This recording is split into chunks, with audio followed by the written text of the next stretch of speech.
আচ্ছা, একটা মেয়ে একটা আলাদা সংসার চাইলেই তাকে অহংকারী, দেমাগী, খারাপ বংশের মেয়ে কেন বলা হয়? নিজের একটা আলাদা সংসারে কি তাকে কাজ করে খেতে হবে না? তাকে কি রান্না করতে হবে না, বাসন ধুতে হবে না, ঘর পরিষ্কার করতে হবে না, বাচ্চাদের মানুষ করতে হবে না, স্বামীর সেবা যত্ন করতে হবে না, নাকি অন্য কেউ এসে করে দিয়ে যাবে? তাই একটা মেয়ে একটা আলাদা সংসার চায়, শুধু গান্ডে পিন্ডে গিলবে আর ঘুমাবে। এই ভাবনাগুলো যেসব মানুষদের, তাদেরকে বলছি, একটা মেয়ে একটা আলাদা সংসার কেন চায় জানেন? শুধুমাত্র নিজের মানসিক শান্তিটুকুর জন্য।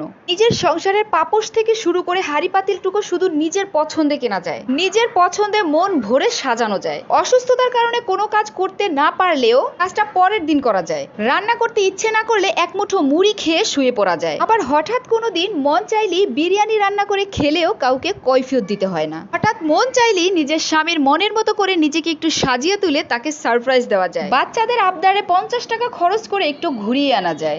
বাবা মায়েরা তো আর সবসময় এসে বসে থাকে না মেয়ের বাড়িতে। ওই বছরে একবার আসলে তাদের পছন্দের খাবারটা নিজের স্বাচ্ছন্দ্যে রান্না করে খাওয়ানো যায়। হাত খরচের টাকা জমিয়ে ছোট ছোট স্বপ্নগুলো পূরণ করা যায়। অ্যাটলিস্ট কারো বাজে ব্যবহার, অসম্মান, অবহেলা সহ্য করতে হয় না। কে কাজ বেশি করলো, কে কম করলো, তার পরিমাপ শুনতে হয় না। আর এইসব কারণেই একটা মেয়ে চায় শুধু একটা নিজের সংসার, যেখানে থাকবে নিজের ইচ্ছা, স্বাধীনতা, নিজের যত্ন আর ভালোবাসায় গড়া একটা জান্নাতের টুকরা।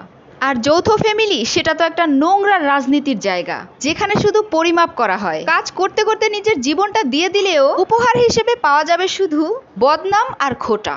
আর একদিন অসুস্থ হয়ে শুয়ে থাকলে তো সারা জীবনের পরিশ্রমই মাটি হয়ে যায়। যেখানে নিজের কোনো ইচ্ছে বা মতামত নেই, অন্যের মতামতটাই চাপিয়ে দিতে হয় নিজের উপর। এখানে কোনো শখ থাকতে নেই, পছন্দ থাকতে নেই। এমনকি একটা সময় পর নিজেকে হতে হয় একটা মানসিক রোগী।